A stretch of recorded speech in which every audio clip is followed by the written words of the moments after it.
Welcome to the program that tells you what's happening now across the Nigerian Federation. I'm Olumide Macaulay.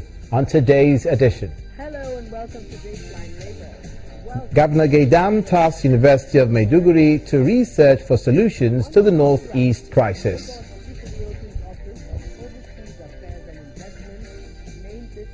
Osun State doctors return to work after a 6-month-old strike fails to yield results.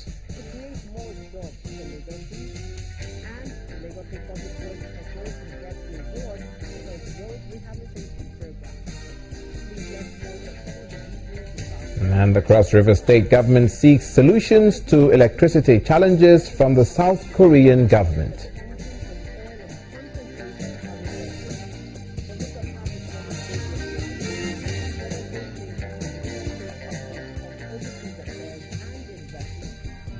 Thank you for joining us and welcome again to the program. We'll begin in the southwestern region of the country, and a tragic incident involving vehicles. A multiple accident has occurred at the Otedola Bridge axis of Lagos-Ibadan Expressway today. Eyewitnesses say a truck laden with petrol had a failed brake and rammed into several vehicles close to it. 7 vehicles were affected, the worst being a commercial car with 7 passengers on board.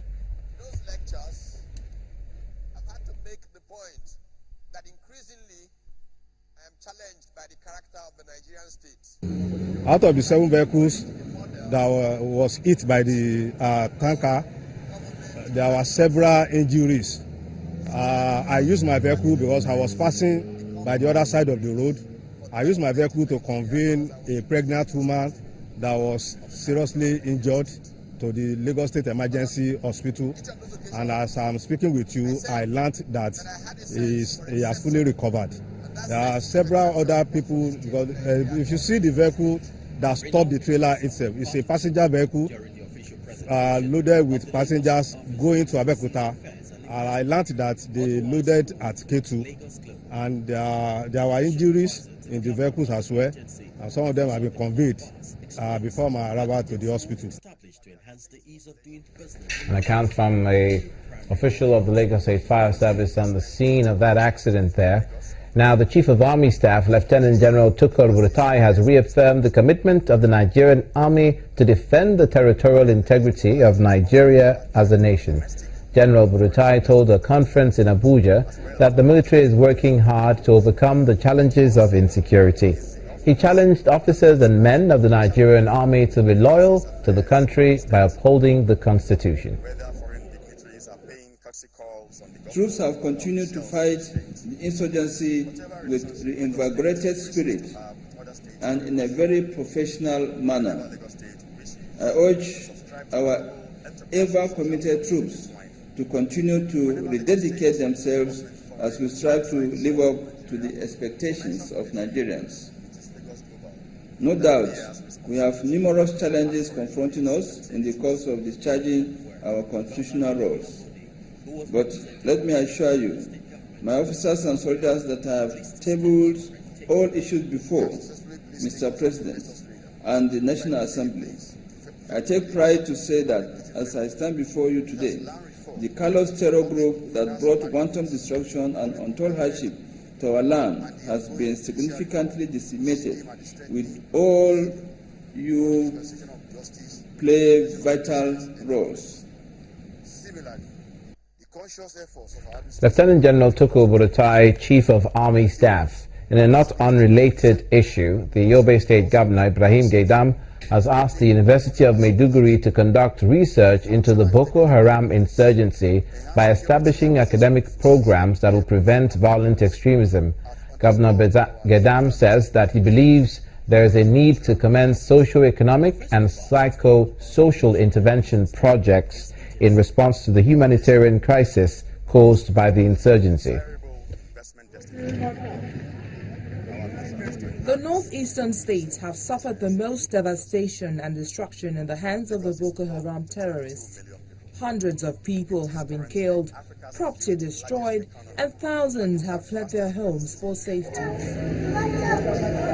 With the intervention of the military, Peace is gradually returning to these states and locals have begun to return home. States like Yobe feel it's time to find ways of healing the wounds and prevent future occurrences.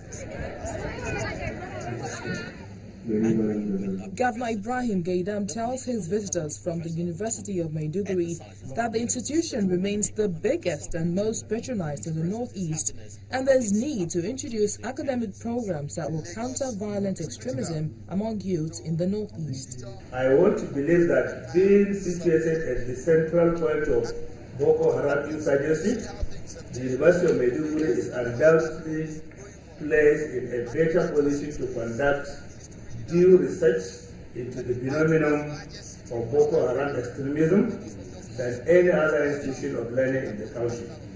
In this regard, we expect the university to think in terms of mounting academic programs to reduce or prevent violent extremism, as well as start socio-economic and social intervention projects in response to humanitarian crisis brought about by the Boko Haram insurgency.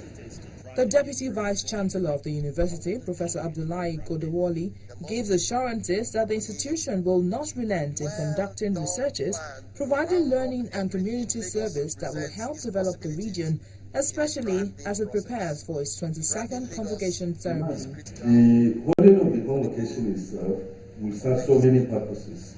It is not just an event for the university, but we figure out that if we are to invite a lot of people from not all parts of Nigeria and indeed all parts of the world to come to the epicenter of Boko Haram itself, and in so doing pass through places like Yobe, would have been able to establish the fact that peace and normalcy has started returning. While Islamic scholars within and outside the university have been urged to take up the challenge of tackling the misguided and misleading presentation of Islam to the younger generation being propagated by the insurgency, government in the Northeast also wants residents to cooperate with relevant authorities in rebuilding the zone. And to the northwest, where Governor Nasir El-Rufai of Kaduna State has again thrown his weight behind the proposed religious bill. The governor, who was a guest on our breakfast program Sunrise Daily, insists that the bill, when passed into law, will help curb religious extremism. $1.6 billion Lekki deep seaports, which on completion in 2019 if would be the deepest seaport in the practice of your religion you infringe on the right of others, the state has the right to intervene. Your rights exist only to the extent that they don't infringe the right of others. You cannot, in the name of practicing your religion, block highways, because you are infringing on someone's right to movement. Okay. And this is what essentially happened that led to the deaths of hundreds of people during the Army-Shia clash. Those that refer to Section 38 conveniently forget Section 45. The Constitution must be read in totality. You can't pick one section in isolation of all other sections. So what we have in that bill is completely in consonance with the Constitution. All the calls to drop the idea that I've had are not from people in Kaduna State. They are not from religious leaders in Kaduna State. All the calls are from busybodies that live elsewhere that do not understand what Kaduna has gone through. Any responsible religious leader that knows the history of religious violence in Kaduna will support this bill. And I tell you, we didn't come out in the morning and just send this bill to the State Assembly. We drafted it. It went through the State Security Council, where we have religious leaders and traditional rulers. Okay? It was discussed. We had issues we couldn't agree on. What time should we allow people to put loudspeakers and blare? Is it 8 p.m.? Is it 10? Is it 12? But we thought, leave it to the State Assembly. Okay? So they agreed 8 p.m. No, we finally put 8 p.m. in the bill, but some felt 8 p.m. was early. Let's make it 10 p.m. Let's make it midnight. I'm indifferent to that, as long as the State Assembly is the one that makes the law. Let them consult and decide. Malam Nasir El-Rufai, Governor, Kaduna State. You're watching news across Nigeria. Stay with us. The doctors in Osun State have suspended their 6-month-old strike action. We'll tell you why and the other perspectives around that story. Don't go away.